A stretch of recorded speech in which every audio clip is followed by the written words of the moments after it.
Hi, I'm Connor and welcome back to Autism Assemble. I was lucky enough last week to receive my first vaccination dose. I, like many other autistic people, need a lot of preparation for events that are going to be perhaps a bit more stressful than others, or sometimes just for everything in life. I went into it completely blind and I was very lucky in the fact that I got through on adrenaline. However, I want to use my experience of it and anything that I captured to be able to help prepare others who are going to be going through this in the many months to come. I'm not going to talk about my booking experience because that will change for every single person depending on various different things. However, I am going to put a disclaimer here saying that this was my experience at one vaccination site across the country. It's likely to be different at every single site. However, I thought if I talk about some of the key elements that happened within it, that would definitely be helpful. Some help is better than no help. Firstly, I arrived 15 minutes prior to my appointment. Unfortunately, their booking system had glitched, meaning that they had 2,000 people coming as opposed to 500, which, as you can guess, resulted in a massive queue. I thought I was going to be straight in. I wore a t-shirt and hoodie. So my first piece of advice is going to be to please wrap up warm for just in case you are going to be standing outside, whether that's only for 2 minutes or whether that's for 45, whether that's for an hour. Of course, many autistic people will struggle in the queuing environment, and for that I advise to go and find somebody or get somebody you know to go and find somebody to see if there is a way to accelerate the queue, to which there probably is. Also important to bring with you any kind of confirmation about your appointment, whether that's just on your phone or printed or whatever. I like to bring printed as well, just as backup, and some form of ID. Upon entry into the vaccination centre, I was asked to sanitise my hands and take off the mask that I was wearing to be replaced with one of the ones that they provide you with. Of course, if you have specific sensory issues surrounding a mask, this may be a stress point.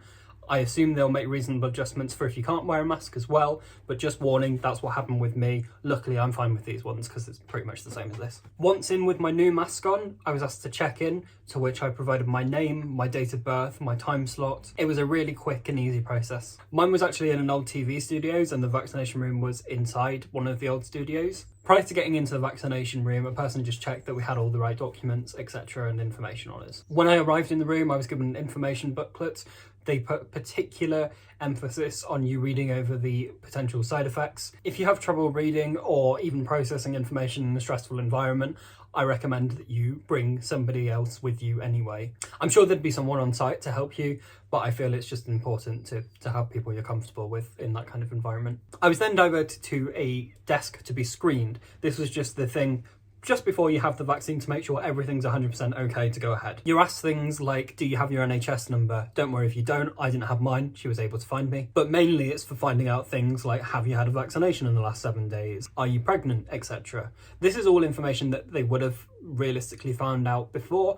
They're just doing it as a last final check before you have the vaccine. This was an opportunity for me to say I'm allergic to penicillin. Luckily, I was all okay, and she was more than happy to answer any questions I did have about it. This was the point where I joined a very short queue to then be taken to a desk where my vaccination would take place. As soon as I got to the desk, I pointed out that A, I'm autistic, B, I don't like needles, and the person who was about to administer my vaccination was again more than happy to answer absolutely any questions that I had. Whether I wanted it in my left arm or my right arm, all the choice was up to me. Before I move on to this next section, I'm just going to point out that I'm going to give complete warning. Nothing is going to jump out of you. However, a lot of people may want preparation as to what the needle itself will look like. I'm going to do a warning system, so anybody who wants to see it can, but you can completely look away if you don't want to. I'll count down from 3 to 0, and on 0, I will put the picture on screen. From 0, I will then count back up to 3, and once that reaches 3, the image will be gone. So 3, 2,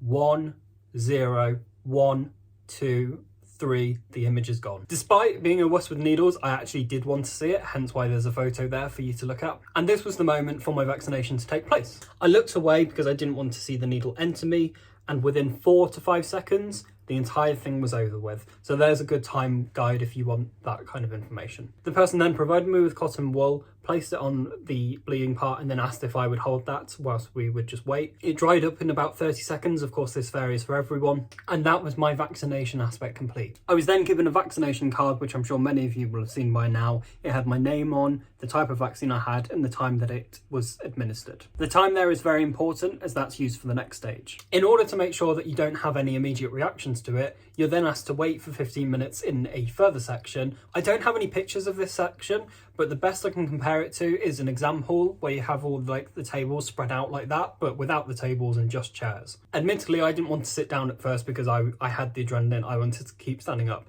However, as I mentioned, I'm not very good with needles and it all caught up with me and I felt a little bit faint. I then sat down in a chair and by the time the 15 minutes was up, it was all good. I was completely fine. I then had to check out and confirm that I was feeling okay and also confirm that I'd also had the information from my second appointment. And then I was allowed to leave. It's really important to remember the majority of the staff working there are volunteers. Therefore, they are there because they want to be there. They want to be helping people. That's a really assuring thing for me because generally it just means people are a lot friendlier. Post-vaccination, in terms of my side effects, I had an achy arm all day the following day.